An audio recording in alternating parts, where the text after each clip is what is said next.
This is the Seahawkers podcast. I'm Brandon Schultz of the Military Seahawkers, and joining me today, my good buddy EJ Snyder, who we've been talking with just leading up to the draft, all through draft season, year after year. He keeps coming back. He is the co-host of Bootleg Football. EJ, I'm fired up to talk to you because if people haven't listened to your show, they should be pretty fired up about your thoughts on the Seahawks 2023 NFL draft. Sometimes draft classes unfold in such a way during the draft that after about the third pick, you're like, man, if they keep going this way, like this is going to be one of the top drafts. And the Seahawks draft was that way this year. They kept right on rolling. They had one pick that I was sort of lukewarm on out of their pretty much entire slate, maybe two, call it 1.5. Everything else was like, wow. Oh man, great fit. Wow. And when you get to the end and it's chaotic during draft weekend, you're trying to remember who went where and who's got what and who traded who. And you get there and you look at the sum total list at the end and you go, holy cow. Like that's a really strong effort for the second year in a row. It does feel like a corner turning kind of approach from John Snyder and his staff to sort of get back to basics. I'm not sure. Just pick good players, right? Not take as many reaches. And really, again, they just let the board come to them, started off in a bit of a different direction, and then just hammered it every pick. And the end result is my favorite class in the NFL. Well, you say started off in a different direction, and it's different in the sense of not a way that most people would have predicted because they just haven't gone corner early. Year after year, people try and say, oh, this corner would be great for Pete Carroll. And ultimately, he ends up taking, Shaquille Griffin in the third round was the earliest guy. And they managed to wait till the fifth round and get guys like Richard Sherman and Tariq Woolen last year. And so for them to go corner at the number 5 spot, I could see how you would be caught off guard, but it was something, I think I proposed it to you even leading up as to, hey, they could go interior D-line or pass rush, but, what if they really found another corner opposite Tariq Woolen that they could really stack that secondary with? Yeah, we talked about it, and I thought, it's a good idea. I don't think they'll do it, but it would be interesting, and that was about all the headspace I put to it pre-draft. And so when it happened, it was surprising in that we hadn't spent a lot of time thinking about it, but within seconds, I was like, look, Devon Witherspoon is the player we're talking about, cornerback from Illinois. One of my favorite players in the entire draft, was one of my defensive 10 gems on Bootleg this year. One of my favorite film studies, plays with a hyper aggressive sense of physicality, coming forward, has great skill against the pass. Some people nitpick his long speed, but you don't see people run by him cleanly. And he is just so smart, so involved, so fast and physical that as soon as you imagined him opposite the other corners that they took last year, you went, oh man, they just decided to make a strength into an absolutely, Loctite unit. And it was like, okay, I love that. We'll see what they do with, again, a lot of the other picks that they've assembled from the Russell Wilson trade and whatever else. But what a strong way to start to make a statement and say, it's not the Legion of Boom, but it's 2.0 of an extremely strong secondary. And we're going to weight this in a way that we haven't. We're going to take a corner very early and honestly get one of the best players in the draft, regardless of position. One of the curiosities I think that some Seahawks fans, though, is they note some of the physicality, and you always try and tie it to guys that you've seen previously on the team. And they have one of those guys right now with Jamal Adams who has trouble staying healthy. Is that something that Seahawks fans should be concerned with how physical Witherspoon plays? It's difficult to pin that down for any player. Right. And I say that because we see players who play with reckless abandon in college and they are ultra healthy for 4 years. They don't miss a game. They never really have any significant injury time. They get to the pros. maybe they get injured and they're never the same, or vice versa. We see players who were absolutely destroyed by injury in college. Guys Frank like Gore. Yeah. Nick Chubb, Yeah. right? Nick Chubb had just devastating knee injuries. And for running back, you're like, oh man, okay, whatever. He's been largely very healthy at the same position in the pros and extremely good. So injuries are a very difficult thing to sort of pull the barometer on. He has been healthy. He has not struggled with injury. He played in a very physical conference. He played in the Big Ten. He's always hit like that. This is not a new thing for him. It's not like his coach told him last year, hey man, you're not going to get drafted unless you hit. So you better go hit. Like, he's been like this. This is how he came formed as a football player. And he's done really well with it. He plays much bigger than his size. He's in the 180s. He might top 190 in the pros eventually. But this is the way he plays, and he has managed it against large and physical players week in, week out. So you can worry about it, but injuries are as fickle as they get. I don't think so. And look, the Hawks have a lot of guys that are physical. Like Quandre Diggs is physical too, right? And he's not that size. He's closer to Witherspoon's size than Jamal Adams' size, and he's largely been healthy throughout a long career of laying the wood to people. So people want to equate size and injury all the time. It's not a one-to-one correlation. It really does have to do with the individual, their play style, and quite frankly, luck. Somebody rolls up on you, you're getting hurt. Exactly. Less chance of that at corner, but not no chance. So I wouldn't put it up as a huge flag. He was quite healthy in college with this same style. We'll see. I hope he stays healthy because he's an incredibly fun player to watch. The consensus pick for the Seahawks to take at that spot was Jalen Carter, a player that we talked about quite a bit leading into the draft. And we talked about the concerns surrounding him, obviously.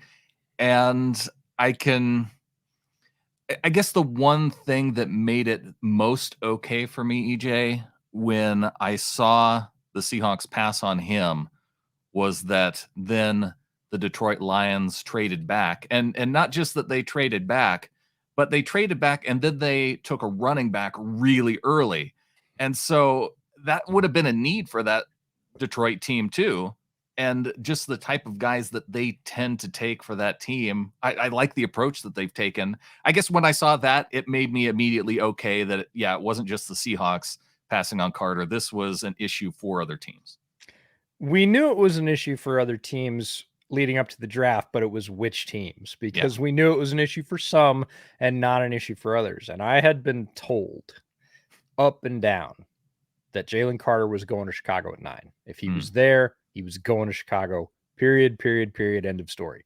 Multiple sources traded out of the spot. Multiple sources, multiple times. Like, this was and I told a lot of people, look, from everything I'm hearing, he's not getting past 9. 9 is his floor. And he might get past the Hawks because they're talking about character. He might get past Detroit because Dan Campbell, we'll see, right? But it was a need. Like, positionally, it was a need. So there's always this question. It's like, oh, if he gets there, are you comfortable with them taking him? And my answer was not terribly. Like, I would like to see some movement off the field that hasn't necessarily occurred yet. Doesn't mean it's not going to, but I would be more comfortable in the top 10 if that was a factor. So when it got to 9 and he was still on the board, I was pretty sure he was going to be a Bear. And Ryan Poles turned around and basically squeezed a pick out of Howie Roseman. Yeah. Right. He turned around and said, maybe people are calling us. Like, do you really want him? One pick, just throw us a pick. And, which to me said Poles didn't want to pick him. Like, Poles could have just flat out picked him. Yeah. And instead he turned around and took a 4th to move down like one spot, which, hey, great GMing. You got a free 4th, but you didn't really want to take Jalen Carter. Now you convinced how you did. That's even better. But or that somebody else was calling to take it, right? That's right. But you really wanted, at that case, Darnell Wright, which was a tackle, which was a Bears need, but you didn't want Jalen Carter. So the list of folks that weren't comfortable with Carter certainly includes everybody before the Hawks. You can talk about talent, but he was considered one of the top players in this draft, if not the best player on the field in this draft. So you can kind of chalk up all the top teams. You can chalk up the Hawks. You can chalk up the Bears. And, honestly, he landed in the best spot if we're talking about Jalen Carter. He goes to a veteran-led team that has lots of people on that team who will tell him how to get in line. Half his team at Georgia is now also on that team. He's got the best possible support system. So Jalen Carter in Philadelphia is probably the best version we're going to see of Jalen Carter, or the best chance to see the best version of Jalen Carter that we're going to see. Would he have been the same player in Seattle? I don't know. They don't have those kind of veteran leaders really on the defensive line anymore. Not the same, maybe on the defense, but not on the defensive line. Seattle wasn't willing to take that risk. Chicago definitely doesn't have those. If Robert Quinn was still there, he's not, but he's in Philadelphia. So, they didn't have that same support system. And Philadelphia is uniquely positioned to have a support system for Jalen Carter to make that work. But there are multiple teams that weren't comfortable. Now, the farther you go, of course, in the first round, the less those concerns are going to matter. If he had started to fall to 15 or 18 or what, somebody's going to pull the trigger just on talent alone and say, we'll work it out.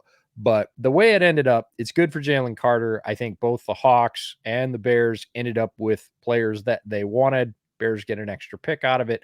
And Jalen Carter gets, I don't want to say the softest, maybe it's the firmest landing spot he can get, the most solid footing he can get moving into the NFL, which for us as fans is good because, look, you want to see great players play well.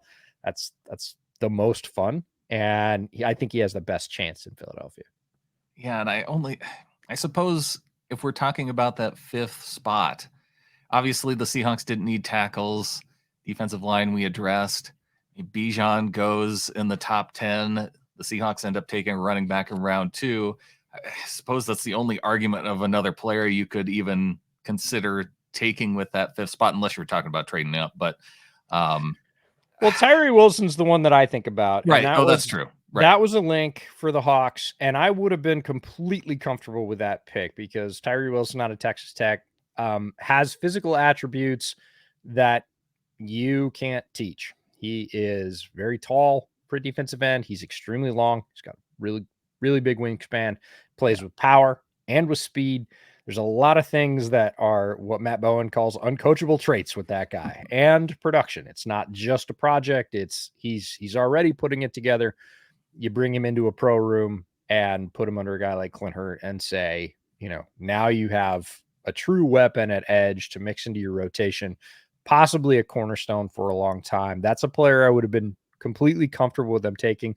There was hue and cry mostly a couple of days before the draft about medical issue, knees, whether or not some teams obviously completely comfortable with that. Some teams not. I would have been comfortable if their doctors had been comfy. Maybe they were, maybe they weren't. And then the only other player that you could really say, even on a gambit, was the other top corner, Christian Gonzalez, who ends up going in the middle of the first round. But that's sort of more just a stylistic exercise about what you want in a corner. So as I made this list, we talked about sort of what other options might have been for the top 4 picks for the Hawks. There are very few strong arguments over the players they picked. The only arguments that exist for the players are well, you could have had the other flavor of what you picked. Right. Or if you hadn't picked corner, if you had perhaps picked Wilson at 5 and you're still looking for corner, well, then maybe instead of JSN, you go with the next available corner. But that's the only arguments you can sort of come up with against this draft is you either get another flavor of what you took anyways, or if you hadn't taken that thing and you still need it, you get the best one left. And that just means you let the board come to you and you got really good fits all the way down. Yeah, well, speaking of letting the board come to them, Jackson Smith-Njigba, Ohio State wide receiver, number 20 overall. Not only did the Seahawks get the top corner on the board, they also take the top wide receiver. And you and I had talked a lot about Zay Flowers leading into the draft just because he was one of my favorites. I tended to like him more just based off of injury, with JSN coming off of injury. But it's hard not to be excited about JSN. It's impossible not to be excited about JSN, especially we talked about Jalen Carter's landing spot in Philadelphia. JSN's landing spot in Seattle is ideal. It is so good for the team and excellent for him as well. He has a thrower of the football that I'm going to say he's used to, which might sound weird. He's not played with Geno Smith, obviously, but Geno is incredibly accurate on lots of routes that JSN runs really, really, really well. And the Hawks desperately needed a high quality third receiver to balance out the guys they have on the outside who are very good. And we had Mina Kimes on the podcast and we talked about JSN. That's right. Like, man, that was her guy. JSN would look really good. We don't know if he'll be there. And, at the time we had her on, it was questionable as to whether or not he'd make it. And even, on draft night, it was questionable as to whether or not he'd make it to that spot. But he makes it to that spot. The injury concern he did miss last year. This is sort of the opposite story to Devon Witherspoon. But really, if you go back to the year before, which was JSN's breakout year, it's one of the best years ever in college football by a wide receiver, ever, barring any team, any era, doesn't matter. Like that season from JSN is unreal. And people always point to the Rose Bowl game and the fact that Utah had running backs playing cornerback and he had 300 yards. Like, I get it. Look at all the rest of the season. Like, don't even look at the Rose Bowl, which was amazing. But, like, don't even look at that. Just look at the regular season against regular opponents and how he won, how regularly he won, what he's able to do after the catch. What he does before the catch is what everybody, I think, concentrates on. And then everybody says, oh, he doesn't have long speed, so blah, blah, blah. Yeah, he doesn't, but he still makes a lot of yards after the catch. And my podcast partner, Brett Coleman, had compared him to Jarvis Landry early in the process. And at one point, I pulled Brett aside and I said, stop doing that. Yeah. And he was like, what are you talking about? I said, they're not the same guy. Like, you're underselling JSN by comparing to Landry, who's a very good receiver. But I said to the catch point, they're very similar, which is, I think, a great compliment to JSN because Landry was extremely good to the point where he caught the football. His releases, the way he got open, the way he used his body, crossing routes, all that stuff. Very, very talented football player. Had a very nice NFL career. After the catch, they're completely different. JSN is so much more dynamic after the catch than Landry ever was that it really felt like a half comparison. And if you're saying that, people are imagining, well, like Landry would normally make the catch and go down. JSN normally makes the catch and rarely goes down without, at least another move, 3, 5, 8, sometimes 15 or 20 yards, depending on who he dusts. And that's where all those yards came from in that huge season. And it just really felt like an undersell to me. And one of the reasons I had JSN as a top receiver in this draft, and the fit is so, so good for the quarterback that's in place, the offense that Shane Walters started to run last year. He really needed that to work. It's why they took D. Eskridge. That didn't work. Like there was this crying need, and he's just sitting there. And again, the board comes down, you wait, you don't trade up, pick him, and you come out of the first round with Witherspoon and JSN. And I mean, how about Witherspoon's reaction to JSN's pick, great. Right? Because they played against each other a bunch. And he's like, oh man, I'm going to go call him. That's awesome. I'm really glad that he's not going to be on the other side, basically. Gold star first round, like just amazing, amazing work by the Hawks to come out of the first round with two talents that are great, that are both really good fits that they needed and that they didn't have to trade up to get. I think one of the favorite things that I've heard is like, oh, well, yeah, but JSN, he played with Garrett Wilson and Chris Olave, so that allowed him to always be open and be the guy that he was in that year. And it's like, yeah, okay, but he's going to have DK Metcalf and Tyler Lockett now. And so how does that not work and translate exactly to the NFL? But there's so many false narratives about the Ohio State wide receiving core. Yeah. And you hear lots of them around all of those players. And the bottom line is Brian Hartline, who's the wide receivers coach, former NFL wide receiver himself, is producing the best wide receivers in the country right now. If you want an NFL wide receiver pipeline, just look at all the Ohio State wide receivers that have come out under his watch. Yeah. Next up, Marvin Harrison Jr. Yeah. Possible number 1 overall pick next year. But you'll hear about, oh, well, the quarterbacking's so good. They had Justin Fields and then they went right on to, the guy that's now the Texans quarterback. And so, with those guys throwing you the ball, who couldn't catch it? Well, he doesn't drop anything though. And if you talk to those two wide receivers, because again, that comes up a lot, like Olave and Garrett Wilson. Again, the two front runners for Offensive Rookie of the Year last year, their rookie year in the NFL. You ask the three of them who was the best wide receiver among the three of them when they were at Ohio State. They all said Jackson Smith-Njigba. Mm-hmm. Like three alphas in a room who are all going to be top round NFL draft picks are going to compete at the highest level from the immediate jump in the NFL saying, it's not me, it's him. Right. Olave was one of my top receivers last year. I liked him even better than I liked Garrett Wilson. And I had Garrett Wilson like right underneath him.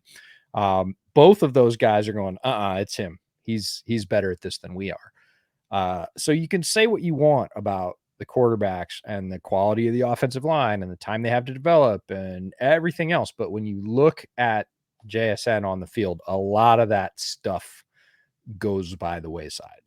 Like he's not just, picking up what CJ Stroud's putting down. He's not just picking up what Justin Fields was putting down. Like he's making plays when he gets the chance on his end, and he makes them all over the field on all different routes. He's incredibly nuanced and much more developed as a route runner, which is one of the reasons I had him as the top wide receiver in this draft than most college wide receivers who are good at anywhere between 2 and 3 routes and maybe occasionally sprinkle in another. But if you see a college wide receiver that is well-versed in 4 routes, you're doing great. Jackson Smith-Njigba can run like 7. So, he's got good size. Yep. Can worry about the injuries. Got good hands, got great body control around the sidelines. Yes, he's not a burner, but he still makes a lot of long receptions. This is not a dink and dunk guy. And it's because of all of those skills that Brian Hartline, and they stack them, right? Hey, let's learn the release. Okay, let's learn how to use our body. Let's learn how to make fakes later in our routes. Because again, 3 places a receiver can win: off the line, at the break, or at the catch point. And they sort of work through those in progression at Ohio State. Let's learn how to win off the line. Let's learn how to win off breaks, head fakes and feints and setting guys up. And then let's learn how to win at the catch point, whether that's down the field over the shoulder, at the sideline, shielding people away, whatever it is. And he's stacked all those lessons, and he is, by everybody else's account that also played there, the best at doing that. Winning off the line, it looked an awful lot like, I remember Doug Baldwin winning off the line, just the way he moves his feet. And Baldwin was undrafted, but you look at his career in the never NFL, stopped working. Worked to get into the NFL and worked every year to stay in the NFL at those skills. And JSN's coming in at a much higher level. That's crazy exciting. It was so exciting that I have a hard time criticizing other places that they could have gone, because yes, they passed on defensive interior as a need with the first pick. Again, they pass on defensive interior at the need with their 20th pick, or even offensive interior. They did address it later in the draft, but your hit rate tends to be a lot higher when you're focusing on that end of the first round, early second round, potentially. The way the board came off as far as how defensive tackles were taken in this draft, it seemed like they went a lot earlier than maybe John Snyder expected. He talked about things, the board not necessarily coming off the way he expected, especially in the second round. But I think maybe even it started, I don't know, with Mozzie Smith going to the Cowboys. Was that too early? Is that a player that maybe the Seahawks should have thought about instead of JSN? Not instead of JSN in my mind, just because of need and value. Look, they need both, and the value I think is much greater for JSN where they got him. At a different place, possibly, but in terms of other players they could have picked, Zay Flowers, right. Again, a different flavor. He was still there. Right after. Yeah, would have been a great choice as well. But it's like, version A or version B, which one do you want? They wanted version A, that's fine. Deonte Banks, if they hadn't gone corner at 5, Deonte Banks was still on the board, and I think he would have been a great Seahawk. I think he would have fit right into that defense and probably almost definitely been a starter as a rookie as well. Miles Murphy is a player that they could have gone to, and a player that really just seem like candy for them. There's certain things that the Seahawks like in defensive ends, edge rushers, and he had them in terms of physical measurements, the ability to burst and bend at his size. Really seemed like a player they might have gravitated towards. But again, is it greater value than JSN at that spot? I don't think he is. Yeah. It's just you could have also done this again if you didn't get Tyree Wilson at 5 and you wanted to prioritize it and get a receiver later. I would have gotten that as a balanced team building approach. But the way it shakes out, if you just look at Murphy versus JSN, if I have that horizontal board up there, I'm going to take JSN 10 times out of 10 over Miles Murphy. And then the only other player you mentioned interior offensive line was Steve Avila and out of TCU. And I'm not taking Steve Avila over JSN. He's a good player. I think he's going to be a very good NFL player. I think he would have been very good in the Seattle Seahawks scheme. Is he going to be more impactful than JSN? If they both stay healthy, I would have a hard time imagining that. That would be very difficult for me to see. Is it possible? Sure. Would I have made that gamble if JSN was still on the board to say, I'm going to take a guard here? No. Yeah, and the way I look at that too is very similar. If the Seahawks want to improve on third down, does getting a starting right guard, does that get you a little bit more time to find an open Tyler Lockett or DK Metcalf on third down? Maybe. But having a guy like JSN who can win off the line of scrimmage, and when you're faced with a 3rd and 5, do you really need that much time to find an open guy then between JSN, Tyler Lockett, DK Metcalf? Is that guard really going to make that big of a difference? And so that's why I lean wide receiver there too. Not likely. And the great thing about all that setup is Geno is a guy that moves efficiently through his progressions and will throw to the entire field. He doesn't have a problem throwing to the sidelines. He doesn't have a problem throwing over the middle. He doesn't have a problem throwing deep down the seam. You could say the far corners are not his favorite place. He still throws a pretty good deep ball, but he'll throw, if somebody's open, he'll throw it to him. Yeah. And one of those three, or the tight end or the running back, is probably going to be open. And the chance that he finds them is pretty high. Yeah. Well, and they went with multiple running backs in this draft. But before we get there, they take Derek Hall. You talked about Miles Murphy as a potential edge guy. Derek Hall. Now, the Seahawks would argue, and I've seen this come out through their media, that they had a first-round grade on Derek Hall out of Auburn, their outside linebacker. Do you buy that? Yes. Okay. 100%. I had heard from multiple teams, especially once you got to about 20, some teams as early as 15, which felt a little bit rich for me for the way I thought the board was going to drop. Some people were saying they had a, 15 to 18 type grade on Hall. That was a little bit rich for me, but as soon as it got to the 20s, a lot of other teams chimed in and were like, yeah, we take him at 22. We take him at 24. He was a legitimate end of the first round player. And there's always about 20-ish players, 25-ish players for those last 10 spots that really it comes down to, hey, do you want a quarterback and you get the 5th year contract control? Has there been a run on corner and you don't want to miss? Do you want the top center that you get an extra year of control over? There's all these variables that sort of shake up what happens in those last 10 spots, but there's always a pool of players that are, I would say, widely considered as possible to slip into the end of the first round. You hear it throughout the draft process. This is a guy that could slip into the end of the first round. Heard that consistently about Hall from January on. And if anything, he climbed a little bit in the process to be sort of solidly in that range. So I was a bit surprised he was there. I was extremely happy they picked him. I wouldn't doubt if they had a higher grade on him than they did on Miles Murphy, not just on the physicals, but if you look at the way they play on the field, I can see again, one of those picks when it goes off the board. When it went off the board and we we're doing our live stream, I was like, damn, that lines up. That's what they need. They went and got it. He was still there. Again, board came to them. It was still a need. They get a player that fits very well, plays extremely physical football, has really good conversion of speed to power, played against a wide variety of very talented guys in the SEC, the top league in college football. And I think he's going to be good off the jump. I feel so much better about Jerrick Hall as a choice for the Seahawks than I do about the last couple of edge rushers they've taken up high. Not Boye Mafe. Boye Mafe I liked, but I feel better about Hall even than I did about Mafe. Before Mafe, the LJ Colliers of the world, the Darrell Taylor, like Darrell Taylor's come on, Collier, like when those guys were picked, I was like, oh, it feels a little reachy to me. Those guys felt really early. Hall was more like, ooh, he's still there. Nice, good get. Is he too similar to Mafe, or is he a guy that you could see? They have Uchenna Nwosu that usually plays on the opposite side. Mm-hmm. Is he?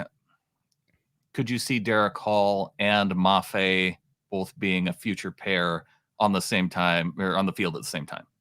Yeah, I can, and it really depends on how they want to line them up. In the early, very, very early depth position chart has Hall backing up Darrell Taylor at the outside linebacker spot. Darrell Taylor doesn't seem like a starting linebacker just based off of his run production on first and second down. But yeah, I'm saying very early, right? We've been through rookie minicamp, and that's pretty much it.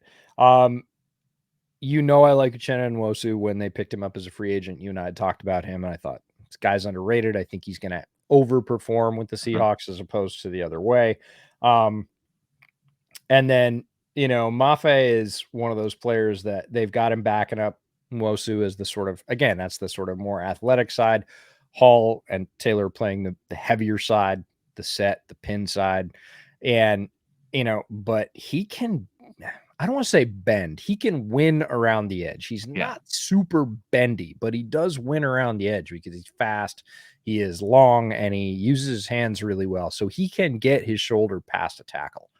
And he doesn't just have to win with long arm. He can definitely win that way. He shows great speed to power, like I said, but he can play that sort of more athletic, what you would think of as the faster, bendier, edge. And I can see the three of them being, I don't want to say completely interchangeable. I don't think they are, but can he pinch hit in that role and be really good, or just be the starting heavy end, which I think he probably will be if you're asking me. Like Taylor's come along, but like I could see Hall winning that starting spot, if not very early in the season, like at the beginning, like by mid-season, I could see Hall, once he's sort of had his welcome to the NFL moments, taking that spot and not looking back. And that would be a great situation for the Hawks because Darrell Taylor as your backup to Hall would be better, in a better position than they've been in some time. Yeah, and I like Taylor. I just, the way that I've seen him, he just is not great at setting the edge, which has been kind of a liability. Like I said, on first and second down, pass rush, I have no problem with. And third down, I want him out there. I mean, he racked up 9.5 sacks last year. So I definitely want that on my team. It's just, if he, and, we saw Pete Carroll overhaul the defensive line this offseason because they struggled to stop the run last year. I don't think it would be tolerated. And, but again, they didn't really address interior here. So with the Jerrick Hall spot, yes, they address that. I feel like they make a relative strength of the team stronger, and they maybe pass on areas that maybe they thought they could address later on in the draft.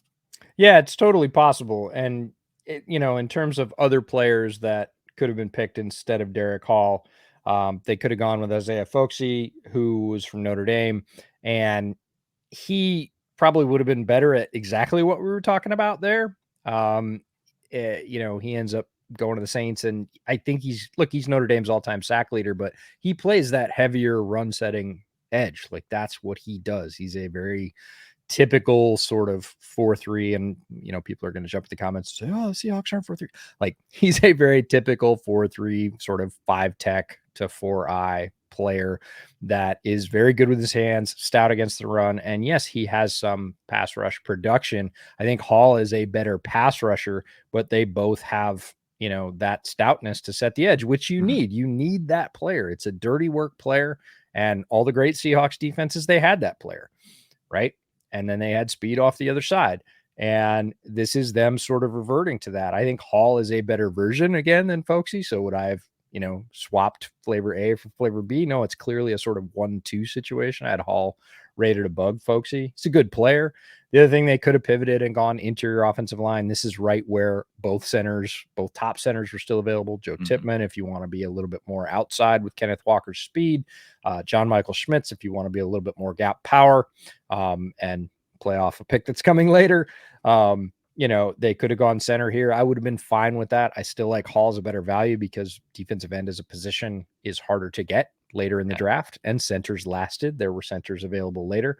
And then the only wild card I have is Brian Branch. And people might look at me funny and go, well, he's a safety. Yeah. Right. But he really was still on the board here, which was still on the wild. board. One of your defensive gems. Yeah, my first one, the one I led off with, because I really, really strongly believe that Brian Branch is going to be an excellent NFL player. And I really see him at the next level as leaning more towards a nickelback. Now, he played star at Alabama for Saban. That's a force position, nickel, third safety, whatever you want to call it. Like Sabanese calls it the star.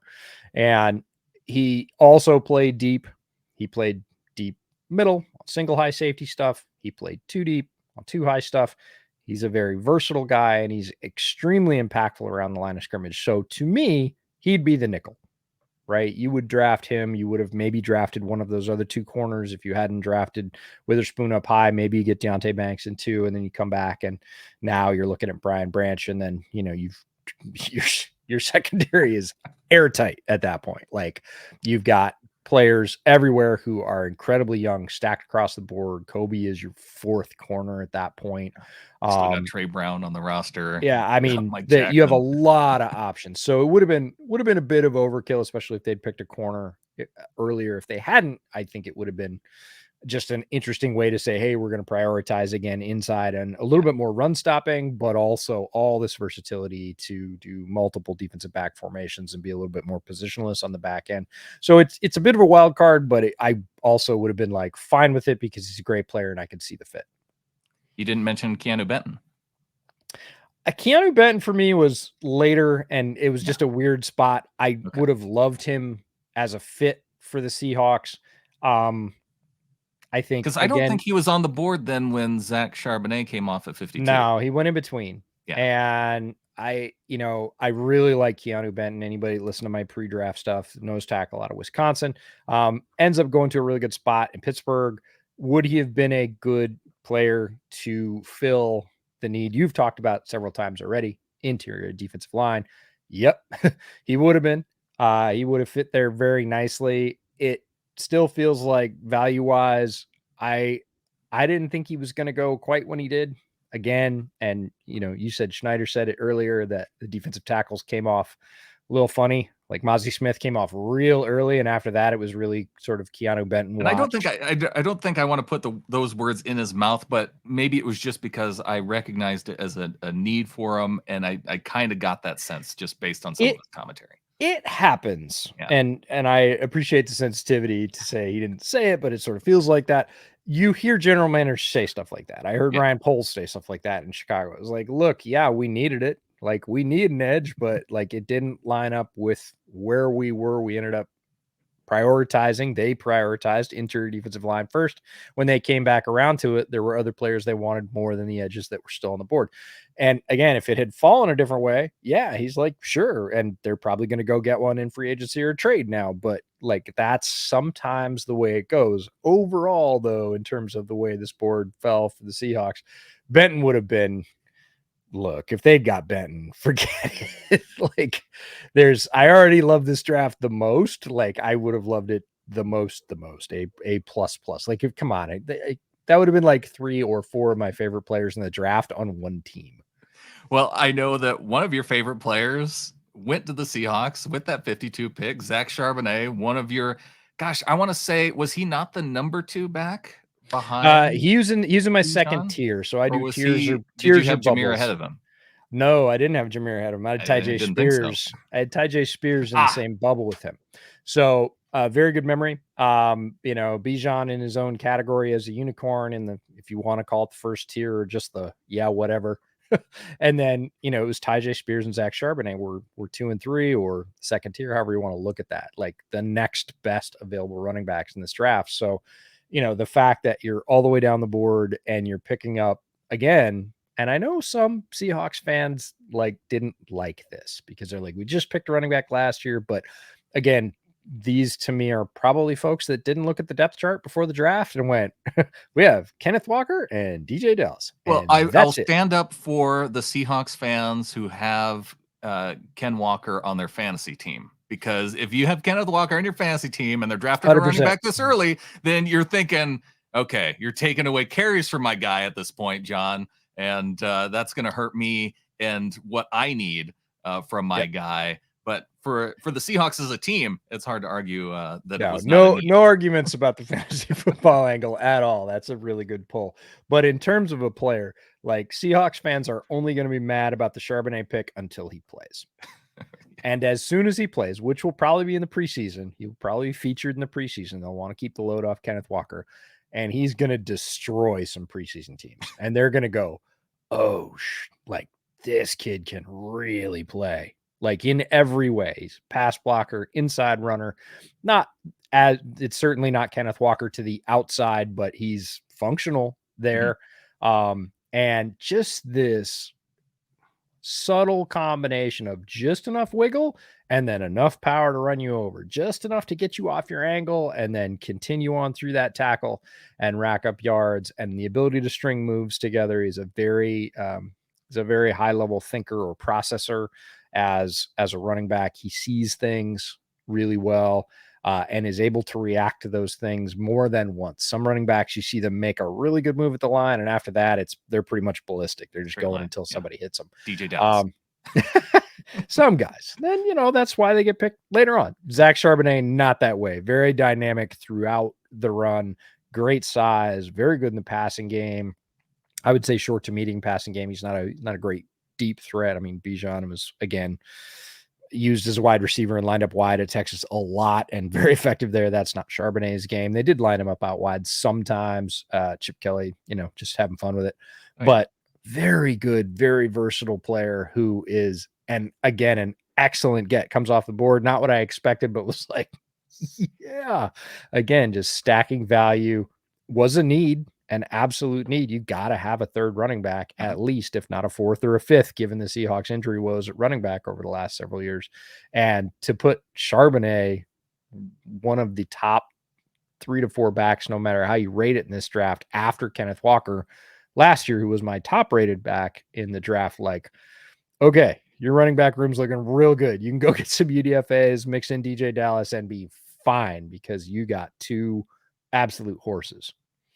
The thing about Charbonnet, though, and Walker, I was more looking for a compliment inside maybe the 10-yard line. And when I went back and watched Charbonnet, I didn't see a whole lot of, okay, you're inside the 5, you're moving the pile. He's finding those holes to get into the end zone. I didn't see enough of that. And it was something that I think was missing from Walker, too. So in terms of a criticism of the running back pick, it would be that they didn't find a guy who could really be that hammer inside the 5.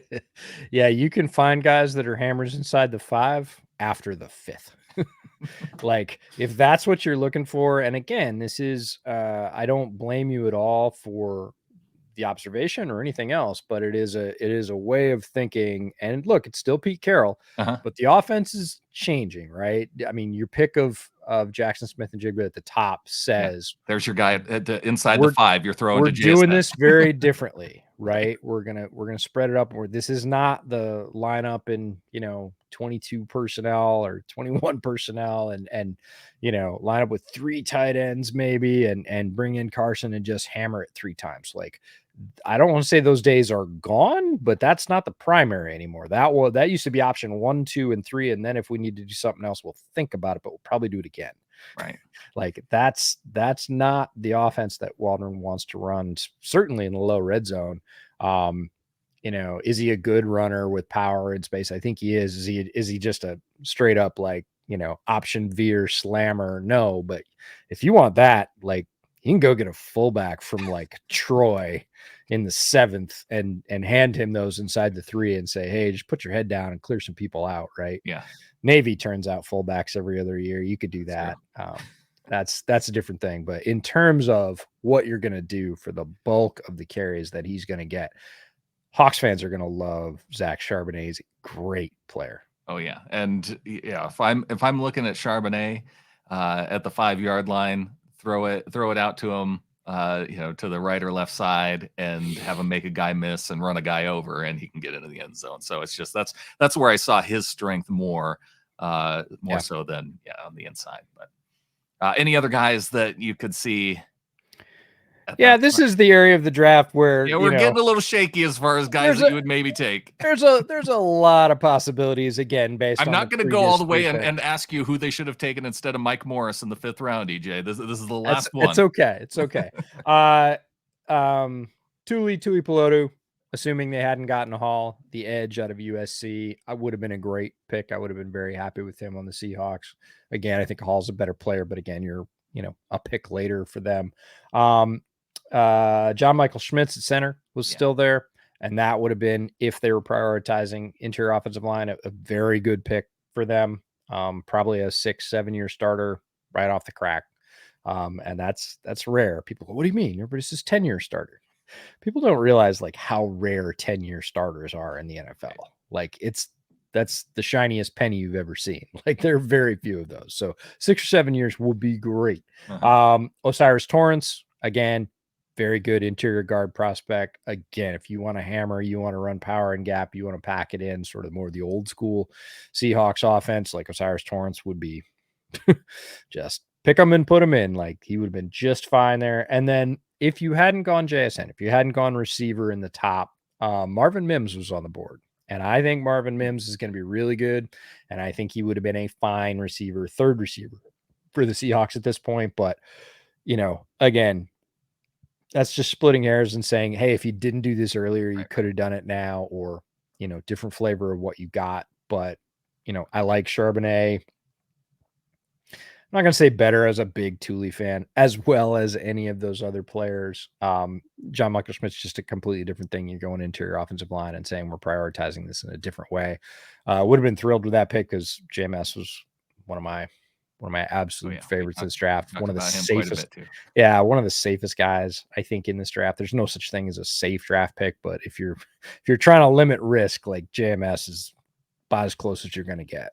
Well, and they took JSN. Having JMS, it would have been confusing. You could see why. I got confused while I was typing this up, so I'm with you. I was a little bit confused in the 3rd round just because it seemed like there were so many guys still on the board. I would have liked them to maybe stick and pick in the 3rd round. They end up trading that spot away to the Broncos. It was the Saints pick, so we don't even get to root against the Broncos necessarily. I suppose we still can, but I guess if there's another spot that you would maybe say, well, yeah, you could stick there and pick some guys, because really after 52, then they're not picking to the 4th round and pick 108. They end up taking Anthony Bradford out of LSU, the guard. So now they start to get, and again, it would have just been, okay, take the best interior offensive line or defensive line player early in the 3rd round, but they really started to address those heavy needs on the interior then in the 4th round. Yeah, Bradford, I said at the top, I only had one pick that I was kind of like lukewarm about. Bradford, or 1.5 picks. Bradford was the first one that made me go, and it was really just more than anything else. Like Anthony Bradford is a good player. He is a fine value where they got him. The player he reminds me of probably the most, Damian Lewis. Like, and I don't mean the player on the Seahawks. I mean player in the NFL. And so I was like, it's, he's good. And he reminds me, and obviously the Seahawks, of Damian Lewis, and they picked him. And that's fine. Like, I was like, okay, that's fine. They already have one. They wanted another one. They got it. Like, okay.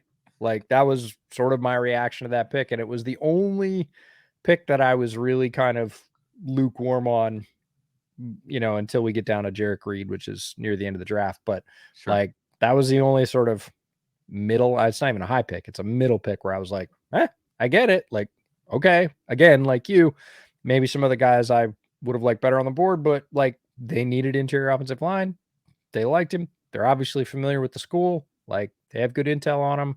Oh yeah. There you go. They like the LSU lineman. Yeah. And Yes, they do. got another one. And it's one of the spots that I would, out of all the guys that I'd like to succeed the most, this would probably be that pick because of the need. Like, if they address center and free agency, right guard's still a little iffy for me. If he can come in and be a starter and on a young offensive line, and you got Damian Lewis on the left and he's on the right guard, I would love it if Anthony Bradford was ended up being a starter early on in the season. Yeah, his path to playing time is not fraught with rocks and boulders. He can make it there fairly quickly if he plays well, and they do need it more than some other positions they picked in terms of they don't have as much stacked up or as much competition at that spot. Yeah, it's one of the players I think that would, or one of the picks I think that would hurt the most if he doesn't play well, if he gets injured or something like that. Right. They would be a little more scrambling than they would at some of the other positions where, we were counting on that guy to make a contribution, but he wasn't the number one, and we've got some depth there. Here, it's kind of like, oh, okay, so if he doesn't play well, you just run on what you brung, really? Yeah. And And I don't like not that all these idea. guys are going to hit, but No. I have a hard time, picking a guy who I would say I don't want to hit either. So Cam Young, Mississippi State defensive tackles, where they go next in the 4th round. Another position where, paths to playing time, Cam Young step right up and into that nose tackle role, because Al Woods, he found another spot, and it's not in Seattle. So they're beefing him up. That's the first thing about Cameron Young is when I did my report on Cam Young, I was like, hey, he's got great size, got good frame. He's not necessarily the heaviest guy, but in terms of a physical frame he can work with for the NFL, he's got a really good frame, plays with good base, has very good power, understands how to set a run front, can two gap. He's not my favorite two gap player, but he is long enough that he can stack and peak. Like with that, if he gets guys locked out, can put his head to one side, and if the guy comes to that side, great. If not, shed and get to the other side. He's good at that. Not a ton of pass rush out of him. He has some athletic ability, but he doesn't have a well-developed pass rush repertoire. He's in there to basically plug a gap and a half all the time and be a very reliable player there. And he was. That's what he did in college. And that is clearly what the Hawks want from him, because they're like, we don't care if you're really quick. Go ahead and put on an extra 20 pounds. Like, we want you to stand in the middle and be gap and a half to two gaps, not gap to gap and a half. And that's clearly the role they have divined for him, and we will see how he fills it. I liked him as a player. I thought it was appropriate value in terms of where they got him. It's made even more clear with their actions since they picked him. Hey, bulk up and get ready to, slam it up in there every first and second down. Like, that's what you're going to do. I'm fascinated by their next pick with Mike Morris out of Michigan in round 5, because he is such a big dude to be playing outside. Yeah.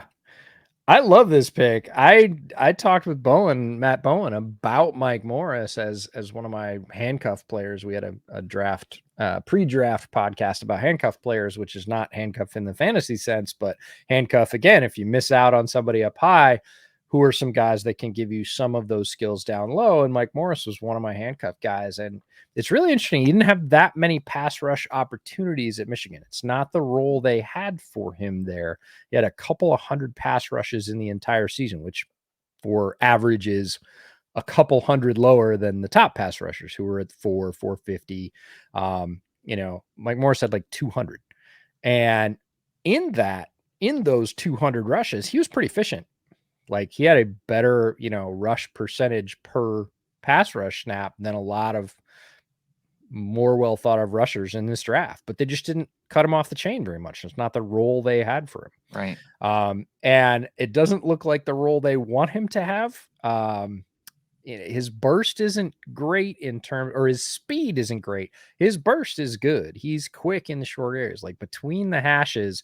Again, with all that length, I think he's he's not a bendy guy at whatever he is, 6'5". But he's got really long arms. He's got good power. You see him lock out. They're bulking him up again. Same thing as Cam Young. Another like, hey, we're gonna put you as the heavy guy in the end. We're like, if you could be the old Fangio, 5 tech at 300 pounds with long arms at 6'5", yeah, that's what we want you to do. Okay, that's the way they see him. I definitely had him as a defensive end. I make a split between edges and defensive end. He wasn't an edge for me. But it's interesting to see that again, they're kind of making him that heavy pin and really sort of leaning into more of the run stop piece, which is the piece that looked better on his Michigan tape just because he did it more. But I was intrigued by the fact that even with a limited number of pass rush snaps, that he had some efficiency there. I thought, well, maybe it's again, if you've got a guy standing at 5 tech, do you move him in a shoulder to 4 and have him bulk up with 20 pounds and just be the absolute, hammer controlling the guy in front of him? Or do you move him out, right? Do you put him out to 6 and see if he can operate in space a little bit better? And they very clearly have said, we want you at 5 and in, right? We want you to bulk up and be 5 and in, and we want you to add 20 to 25 pounds and be a guy that, again, uses that leverage, that length, that now added bulk, and doesn't go anywhere. We want you to be part of that stalwart run defense that we would like to build, because we didn't have it last year and it really, really hurt. Yeah, and there were 2 picks in this draft that told me a lot, because there was kind of the question this offseason is, would Pete Carroll go back to more of a 4-3 style defense or really stick with the 3-4? And so when they take Derek Hall, and then when they take the Michigan defensive end here, Mike Morris, and say that they want him to bulk up, it tells you that they're sticking with the 3-4. Yeah, they're gonna go 3-4, which they can turn into 5-man surfaces if they want. If they want to pull again, if they want Morris to pop out a little bit and be the heavy set on one side, have 4 guys across and pull a linebacker down to have that 5-man surface to make lines account and to try and build one-on-ones for whomever. Could be a safety, could be Jamal Adams, one of their best pass rushers, right? They can do that, but yeah, in base, they're making Morris and Young into a heavy, largely interior tandem. These are not guys that you're going to float to the exterior and say, go get them. If you're putting 20, 25 pounds on them, that's not what they're doing. And that's one of the things I've been thinking about this offseason too, is just because they're sticking with a 3-4 doesn't mean they have to be a 2-gap style run defense. They can still, not at all. Right. And they've got Bobby Wagner coming back. Like Bobby Wagner can walk down a gap as well as anybody, even at this stage of his career. Like if you want to walk him down and mug the B gap with Bobby Wagner, like people still have to respect that. Like, so we'll see. Back to Michigan with the next pick. And it's center Olusegun Oluwatimi, and Outland Trophy winner and Remington Award winner, and they get him in the 6th round. Why did he fall this far? I don't know. This is one of my favorite picks for the Hawks. Like this was day 3. I was soloing at this point on our draft live stream, a bit unexpectedly. You lose track of who's still on the board. I mean, there's 350 players in play, and you're 200 players in, and you're, and somebody gets picked, and you're like, what? He's still here? Why is he? What? No, I thought he went like a round and a half ago. And I was higher on Olu than just about everybody I knew. And I didn't get that. Like he played really well, both run blocking and pass blocking. He was very solid. He wasn't one of those guys that was super high in one area and really lacked in another. Played on a very well coached line. Michigan turns out NFL offensive linemen left and right. And he held his end for the most part. And 6th round, like happens late 5th round, not 6th round. Yeah. Well, right there. Right. And Michigan linemen, I swear they have this like Svengali like power to get picked in the 6th and 7th. And everybody goes, nothing. And they play for 6 or 7 years. They end up starting by the end of year 2, right? And then they just never leave the lineup. And I have that vibe for Olu. I think he was wildly underdrafted by at least a couple of rounds based on what I saw on tape. I thought he was, not in the top tier, certainly, of centers in this draft, maybe not even in the second tier, but he was like the leading candidate in the third tier, right behind guys that, again, we saw get valued very highly. Juice Scruggs went the second. Right. Like, I did not expect that. I expected Juice to go in like the fourth, and I would have put Olu right behind him in the fourth. Like, that felt like commensurate value. I would have taken Juice first for sure, but the fact that he went off the board that much earlier was surprising to me. And then still, normally that would mean Olu's draft position would be elevated because he would be next on somebody's list, or third or fourth next on somebody's list, depending on how they had it aligned. And he lasted till the sixth. So or late fifth. I don't know what happened with him. I don't know if there were concerns that we don't know about. This is one of the most frustrating things about my job, is that, right up to the night before, you're like, I love this guy, I think he's amazing, blah, blah. And somebody, pulls your side or calls you and goes, not happening. Like, his knees are no good. Like, nobody's going to sign off on him till, like, this was Corey Trice this year for us. Right. Like, Corey Trice was like a third or fourth round pick for me at the lowest, like, based on tape. Fourth round would have been just wild value after that, right? And end of day one, beginning of day two, we hear Trice's medicals are a mess. Like, there's serious concern. And we were like, oh, you hate to hear that stuff, but we just didn't know. And we're, again, going off tape and performance and, size and potential and all those things, translation to the league. And Corey Trice is one of those guys where we're like, yeah. So maybe there's something going on with Olu. I still haven't heard. I might not hear. You sometimes you just don't. But he was one of those guys that, again, looking at tape and listening to what everybody said about him pre-draft and then seeing where he went in the draft, it doesn't match. To my eye, he's a much better player than that. This feels like a great value. I think he will eventually end up being the starting center for the Hawks. Like, I fully believe that. Again, it's probably not going to happen right away. Yeah. It might not even happen, midway through year two, but at some point he's going to get in the lineup, and those Michigan guys, they're just tough to uproot at that point. Well, the actual sixth rounder, Jerrick Reed, New Mexico safety, 198. What do you like about Reed? He's an athlete. This guy's an athlete playing football at this point. He is, defensive back. Let's just call him that, because I used him a little bit of corner, a little bit of nickel, a little bit of deep safety, moved all over. And there were many defensive backs in this draft that had similar usage. School he came from has a history of doing that. Their Lobo backer position. He played that. He's a big, strong, fast guy that is not super flexible. Doesn't get his head around, but he flies to the ball. He can run with almost anybody. He feels very much like a custom-made special teamer, right? He's got some size. He's got some length. He's not super long. He's got speed. He's very physical, but he is not super fluid.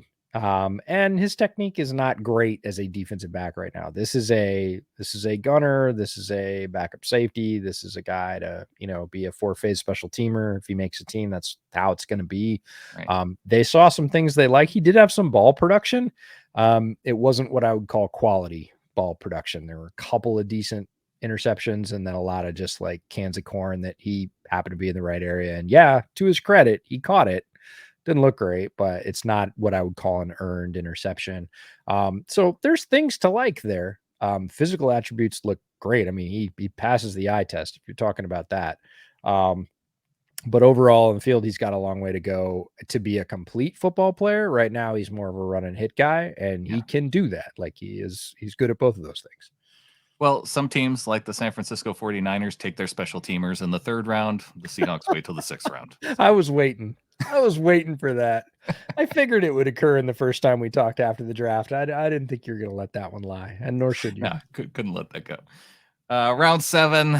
I like that we're closing off with a running back, and I know we're going to get into some of your favorite undrafted guys too, but closing out with running back Kenny McIntosh. I know you scout running backs heavily. I do. McIntosh, did you have him going in the 7th round? No.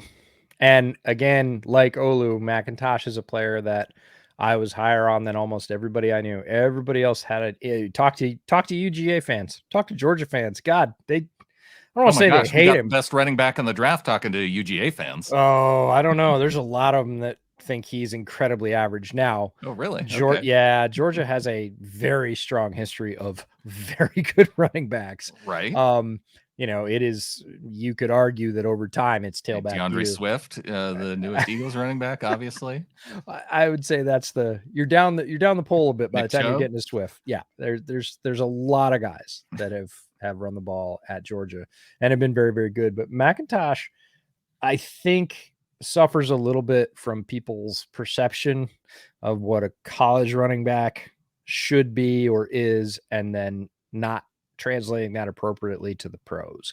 And for the pro skill set, McIntosh is very good for what he was drafted for. He's drafted to be the third running back. He is drafted to be a pass catcher.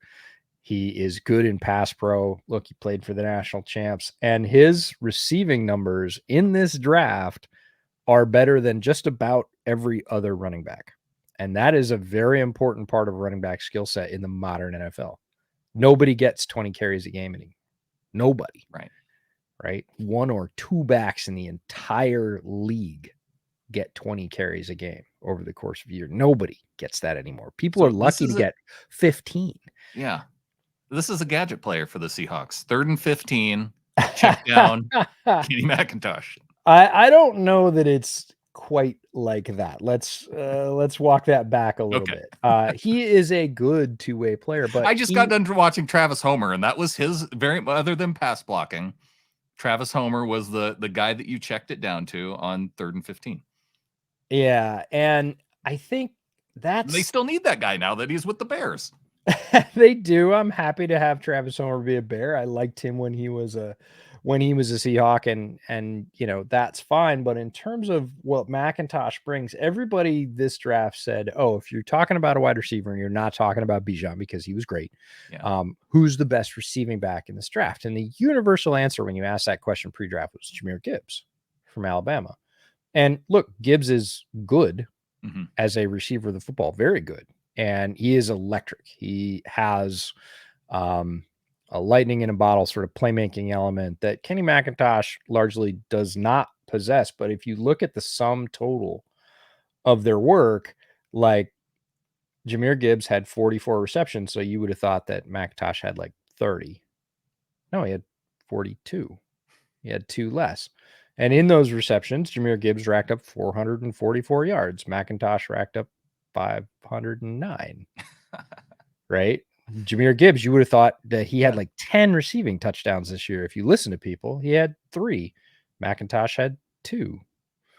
Right? And here's the one that really gets me is yards per route run. I love this stat, right? For every route you actually run, what's your average number of yards that you create in the passing game? For Jahmyr Gibbs, it's 1.73, and that's one of the highest stats in this draft. For McIntosh, it's 2.14. Right. Like the highest stat in this draft. So in terms of efficiency in the passing game, he's an incredibly efficient receiver out of the backfield. And I know, like, college football fans want 80-yard runs from the backfield, right? And he didn't do a lot of that. As a runner, he's good. 5.4 yards a carry, racked up 831 yards, had 10 TDs. People say, "Oh, Georgia's loaded." Well, sure, there is some of that. Absolutely. He played behind, 3 guys that are now in the NFL in terms of offensive line. But, he had a reasonable missed tackle forced rate. He's a good runner of the football. I think that's where people sort of get on Kenny McIntosh. I wonder if that missed tackle rate's going to translate to the NFL, though. It kind of seems Cam Akers-y to me. A little bit. No, I'm not going to disagree that he is not going to light the league on fire running the ball in the NFL. He is not. Is he capable? If you hand it to him on 3rd down, can he go get 4 or 5 yards? Yeah, he can. Like, and why am I criticizing a 7th round pick? I feel like I should stop. And that's the thing is, like, he lasted much longer than I would have let him go. I would have picked him again, given his skill set and that role. Anytime after the mid 5th, I would have been like, pure value. If I need a 3rd runner, if I want to fill my room out, if I do not have a good pass catching and pass protecting back, Kenny McIntosh is there. Like, Yeah. go get him. He's one of the most efficient guys And they catching the still ball in needed this depth, and class, so this right? was right. And so in the 7th, I'm like, again, that guy's still there? Like, yeah, sure, you need him. You had, DJ Dallas is your competition for that role, and that's it. There's nobody else. Yeah. So go get a guy that, played on the 2-time national champs, that was one of the best pass receivers as a running back in this draft. Hell yes. Like, I love that. And people are like, McIntosh, that's all people ever say about him is and I think he's much better than that, right? He did all that against SEC competition. He's got plenty of big game experience. I think he's going to come right in and be able to do all the things you need a rookie running back to do to get on the field. And he's certainly going to play some special teams for him. In the 7th, like, that's just picking up pennies, right? That's just walking by and picking up dollar bills. Like, hey, it's still there. We need him. Let's go.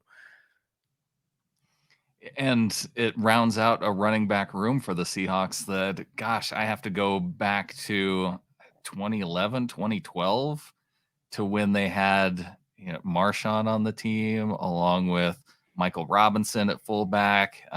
When you had Leon Washington as a complementary piece, primarily for special teams. But as far as 4 solid guys, I can't think of any more 4 solid running backs in the Pete Carroll era. Well, certainly not with the top end bias, right? I mean, Marshawn wins over everybody, and so you lean that way. As the peak, but like yeah. the drop off between Marshawn and number 2 is bigger than the drop off between, like, Kenneth Walker's not Marshawn, but Right. the drop off between Marshawn and number 2 is bigger than the drop off between Kenneth Walker and Charbonnet, like, right. Clearly. So again, you've got some more top end bias in this room than you've had in. Like, look, I the could Seahawks, see Charbonnet being better than Robert Turbin. Yes. Yeah. Yes, absolutely. And it wouldn't surprise me at all. So you've got a really nice balanced room that was gutted and now looks very solid heading into the season. Like, I would say no moves needed. Like, you can go with those 4 and feel good about it. Undrafted free agents. I know you were pretty high on the UDFA list for the Seahawks last year. Yeah. How'd they do this year? They did great, which is just, again, when you have a great draft and a great UDFA haul, you just kind of, the Seahawks scouts and I see eye to eye. How do they get a nice UDFA class? I'm not sure. The UDFA process, for your listeners that don't know what that is, it's the undrafted free agent process. It's the Wild West. If the draft ends and you are not drafted, you are free to sign with any team you want to. And you are getting calls if you are one of those players all throughout the last couple of rounds. Like, hey, if you don't get drafted, we'd like to offer you this. Your agent's getting those calls. It can be and is very chaotic. There's no regulation to it. This year we saw some UDFAs get signing bonuses that were greater than base salaries of guys that were picked in the 6th and 7th. Oh, yeah. So it's starting to tilt. Again, you get to choose a team, which can be a positive for any number of reasons, whether it's a system fit, whether it's a room that's a little bit thin that you think you have a better shot in, whether it's near your mom's house and you want to play for your hometown team. Like, you have a choice at that point. So, the UDFA class is really interesting because different teams approach it very differently. Some teams, like the Seahawks, approach it as a resource of great value. Famously, through the early Pete Carroll years, Pete Carroll and John Snyder years, sometimes the Seahawks roster was up to 50% guys that weren't drafted. So this is the team probably that the most in the NFL values this as a resource. And they hit it hard. And this year, again, they did the thing that they did last year where they clean up all the receivers that didn't get drafted that I like. They got Jake Bobo out of UCLA. They got CJ Johnson out of East Carolina, who had some off-field stuff, but on the field, very interesting player, very physical receiver. Not a ton of separation, but we've seen lots of receivers win like that in the NFL. Matt Landers, who's the complete opposite, an absolute physical freak out of Arkansas, tall, long, super fast. Tyjon Lindsey, who is a mighty mite. He's really short, but he's incredibly quick. I saw him down at Oregon State's Pro Day. Started out his career, I think, at Nebraska. And I think if he was 2 inches taller, would have been in that sort of Josh Downs conversation, not based on production. He was a 5-star coming out, I found out when I was researching him, and I was like, okay, you're like 5'7", 5'8", you're a 5-star. Okay, pretty damn talented. Uh-huh. Noah Gendorf, who is the complete mutant of a pass catching tight end. And then they did great in the corner, and I'll just say secondary market, but Lance Boykin, Arquan Bush, Lance Boykin from Coastal Carolina. I got to see him at Shrine Bowl. Definitely the sort of, if you want to talk about a Seahawks mold for corner, long, physical, tall. Arquan Bush from Cincinnati, again, same thing. They're just kind of stacking them up and seeing who sticks. And then Christian Young, who's a safety, who's extremely athletic. Again, more athlete than player, but he's going to be in that sort of Jerrick Reed bucket that just says teams and go see, go show us what you've got. And if you add anything on base defense, even as like a fourth stringer, like that's just a win. So Christian Young was actually a guy I got a heads up on really early in the process. Somebody was like, oh man, the safety from Arizona, like he's a crazy athlete. And I was like, is he any good as a safety? And they were like, work in progress. Like he's decent. And I was like, okay, but didn't test all that well. Don't know if he was hurt when he did that. But again, to add that depth on top of the class that we talked through in detail, it's just a massive win for the organization, and really second year in a row. Like you said, last year I liked the UDFA class. I certainly liked the draft class last year. This is a very solid turn of events. So, and we've talked many times at length before Russell Wilson left, for a couple of years before Russell Wilson left, about what life after Russell might look like. You were dead set, like many Seahawks fans, that he would never leave. And we had these chats about how would Pete stay? How would they rebuild? Would he want to? What would it look like? Would it be the same? Would he try and, recreate stuff from early in his career, or would he adapt? And I think we've got a couple of solid years worth of this is the future. Like this is what it looks like. And they have a very solid and different plan. And right now the outcomes are looking really good. It looks really good too, just based off of the strength of the NFC, right? Doesn't hurt. Doesn't hurt to avoid all the super weapons at quarterback in the AFC. That's you not do a bad have to thing. worry about it once you get to the Super Bowl, but it's a good time to have to worry about it. It is a good time. So, Well, EJ, really want to thank you for coming on and helping break down this draft for Seahawks fans. I know you've been in it, and I've seen a lot. I know you've seen a lot of these guys firsthand, like with your trips to the Shrine Bowl and everything. So it's great to have all your insight. And I know you guys are going to be plugging away on it too with Bootleg football throughout the off season.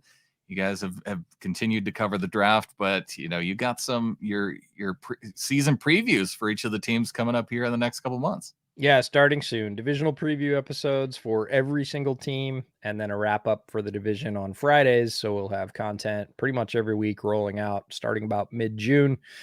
So that turns out to be 42 summer episodes or some wild number that I don't want to think about, but depth you probably don't get in other places, looking at every move that a team made in the offseason, from coaching to draft to UDFAs to free agency, and how that all ties together, and what we really think that's going to mean for them, again based on the relative strength of their division, their conference, and everything else. Really helps us set us forward and get us ready for the league year with a solid understanding of the league end to end. And I will continue to hammer this home, people. If you have not subscribed to Bootleg Football, in a time of the offseason when most places are taking time off, EJ and Brett are hammering the divisions. And you're like, well, why should I care about other divisions? Well, you should care because you can hear about the opponents that the Seahawks are going to play, how they've changed throughout the offseason. You can help prepare for your fantasy draft and know which players you might want to start scouting through that. So there are many, and if you're just a fan of football, you're getting football when other places aren't talking football. So Bootleg Football in the off season, it's a great time to subscribe. Can't thank you enough for all the support. It's been a tremendous year for us. We've got a lot of plans for next year as well. And this is really feels like the kickoff, the break between draft and us launching into off-season content really feels like we're turning the page to start looking at the 2023 regular season and the march to the next Super Bowl. Feels like we were just there, but it happens pretty quickly. And we're looking forward to it. I'm looking forward to it too. And I'm looking forward to the Seahawks being in the Super Bowl next year. And I think with that, there's only one thing left to say. Go Hawks.